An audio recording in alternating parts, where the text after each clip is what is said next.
नमस्कार दोस्तों, let's study GS में आप सबका स्वागत है। दोस्तों आज 8 नवंबर है और 8 नवंबर के नेशनल, इंटरनेशनल एवं इस वीडियो के अंत में बिहार से संबंधित कुछ महत्वपूर्ण करंट अफेयर्स को देखेंगे।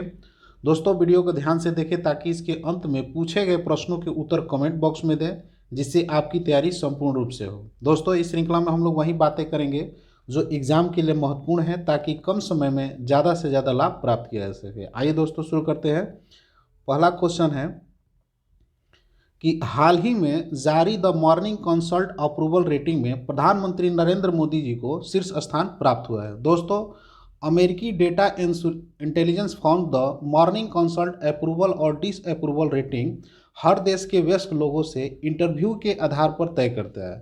इस आंकड़े को तैयार करने के लिए मॉर्निंग कंसल्ट ने भारत के करीब 2126 लोगों का ऑनलाइन इंटरव्यू किया था, जिसमें 70% लोगों ने प्रधानमंत्री नरेंद्र मोदी के पक्ष में मत दिया था। वहीं दोस्तों इस रेटिंग में अमेरिकी राष्ट्रपति जो बाइडेन 44% के साथ 5वें स्थान पर और बोरिस जॉनसन 44% के साथ 8वें स्थान पर हैं। दोस्तों वीडियो अच्छा लगता है तो लाइक और सब्सक्राइब करें, साथ में बेल आइकन बटन को जरूर दबा लें ताकि मेरे द्वारा डाली गई कोई भी वीडियो की सूचना आपको आसानी से मिलती रहे। अगला क्वेश्चन है कि हाल ही में सोहराय कोहबर के जरिए झारखंड को पहला जीआई टैग मिला है। दोस्तों हजारीबाग जनजातीय इलाकों में प्रसिद्ध सोहराय कोहबर दीवारों और कपड़ों पर परंपरागत कलात्मक तरीके से उकेरी जाने वाली लोक कला है, जिसे जीआई टैग के माध्यम से ग्लोबल पहचान मिली है। अगला क्वेश्चन है कि हाल ही में भारत और सेनेगल के बीच डकार में स्वास्थ्य चिकित्सा समझौता ज्ञापन पर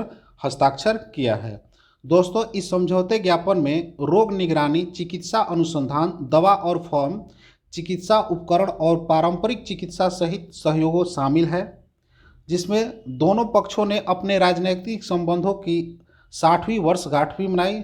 साथ ही भारत ने सेनेगल के राजनयिकों को प्रशिक्षित करने के लेकर सहमति पर हस्ताक्षर किया है। अगला क्वेश्चन है कि हाल ही में अंतर्राष्ट्रीय न्यायालय में जज के रूप में हेलरी चार्ल्सवर्थ को नियुक्त किया गया है।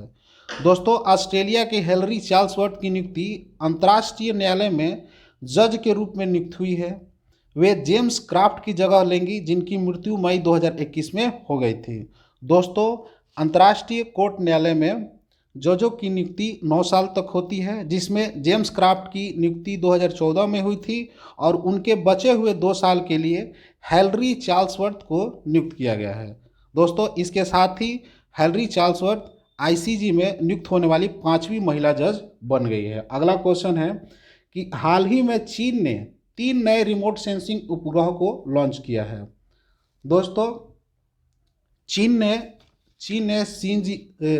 ने दक्षिणी पश्चिमी सिंचुआन प्रांत के जिंगयांग सैटेलाइट सेंटर से 3 नए रिमोट सेंसिंग उपग्रह को सफलतापूर्वक लॉन्च किया है। अगला क्वेश्चन है कि हाल ही में भारतीय सेना के 2 अधिकारियों को तेनजिंग नोर्गे राष्ट्रीय पुरस्कार से सम्मानित किया गया है। दोस्तों भारतीय सेना के 2 अधिकारी लेफ्टिनेंट कर्नल सर्वेश धड़वाल और कर्नल अमित बिष्ट को युवा मामले और खेल मंत्रालय द्वारा प्रतिष्ठित तेनजिंग नॉर्वे राष्ट्रीय पुरस्कार साहित्य पुरस्कार से सम्मानित किया गया, साहसिक पुरस्कार से सम्मानित किया गया है। दोस्तों लेफ्टिनेंट कर्नल धड़वाल को उनकी स्काइडिंग गतिविधियों के लिए और कर्नल अमित बिष्ट को सेना पदक में मूल गतिविधियों के लिए सम्मानित किया गया है।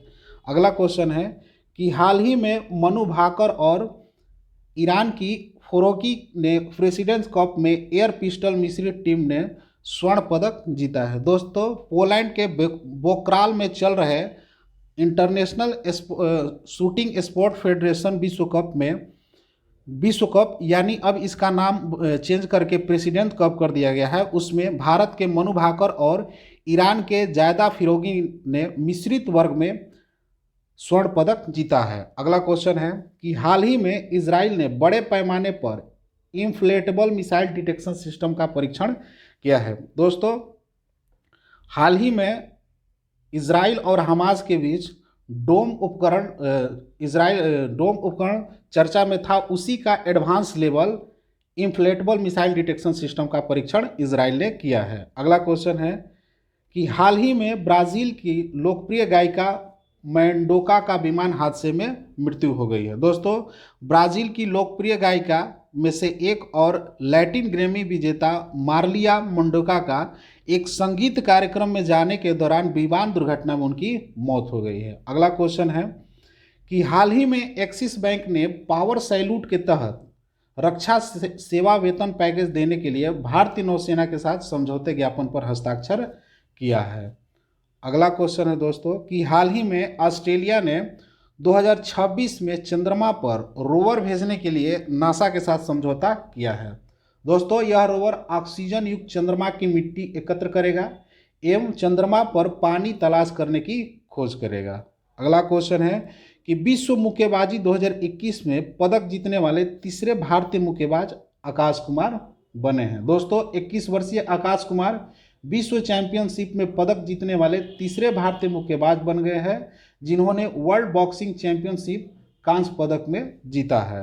अगला क्वेश्चन है कि हाल ही में मेघालय राज्य ने पूर्वी पश्चिमी खासी हिल्स जिले के नाम से नए जिले के निर्माण को मंजूरी दी है। दोस्तों मेघालय मंत्रिमंडल ने पूर्वी पश्चिमी खासी हिल्स जिले के नाम से नए जिले के निर्माण को मंजूरी दी है।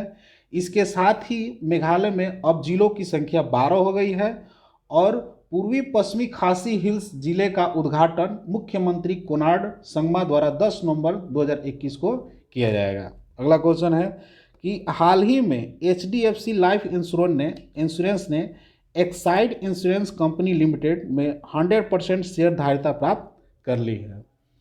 अगला क्वेश्चन है दोस्तों कि खबरों में रहा वैग पैकर का संबंध ऑस्ट्रेलिया से है। दोस्तों हाल ही में कैथरीन एडी जो कि ब्रिटेन की रहने वाली है ऑस्ट्रेलिया के वैग पैकर टैक्स के खिलाफ कानूनी लड़ाई जीती है। दोस्तों इन्होंने 2070 में सिडनी में वेटर के रूप में काम करने के दौरान उनके वेतन पर गलत तरीके से कर लगाया था जिसके खिलाफ इन्होंने न्यायालय में लड़ाई लड़ी और इनको जीत दर्ज मिली। दोस्तों वर्किंग हॉलिडे ऑस्ट्रेलिया जाने वाले अस्थायी वीज़ा होता है जिनके पास वर्किंग हॉलिडे वीज़ा होता है और जिस पर ऑस्ट्रेलिया सरकार द्वारा वैग पैकर टैक्स लगाया जाता है और इसी टैक्स को गलत तरीके से लगाने पर जो है कैथरीन एडी ने न्यायालय में अपील की थी।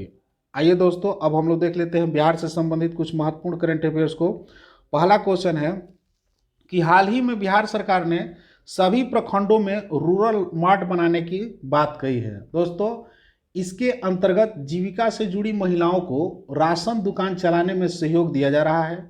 इस मार्ट में से दुकान चला रही जीविका दीदियों को वाजिब कीमत पर गुणवत्तापूर्वक सामग्री दी जाएगी ताकि वे अच्छी आय प्राप्त कर सके। दोस्तों अभी ये 61 रूरल मार्ट संचालित हो रहे हैं बिहार में और इसे सभी प्रखंडों यानी 534 प्रखंडों में खोलने का लक्ष्य रखा गया है। इसके साथ ही इससे प्राप्त आय को सभी जीविका दीदियों में समान रूप से वितरित किया जाएगा। अगला क्वेश्चन है कि हाल ही में पटना बाल फिल्म महोत्सव का आयोजन 13 से 14 नवंबर को किया जाएगा। दोस्तों इस फेस्टिवल का उद्घाटन उप मुख्यमंत्री तारकेश्वर प्रसाद सिंह जी द्वारा किया जाएगा जबकि इसकी अध्यक्षता संस्कृति मंत्री डॉक्टर आलोक रंजन झा द्वारा करेंगे। अगला क्वेश्चन है कि हाल ही में बिहार के आकांक्षा श्रीवास्तव को all India council for technical education की ओर से छात्र विश्वकर्मा अवार्ड से नवाजा गया है।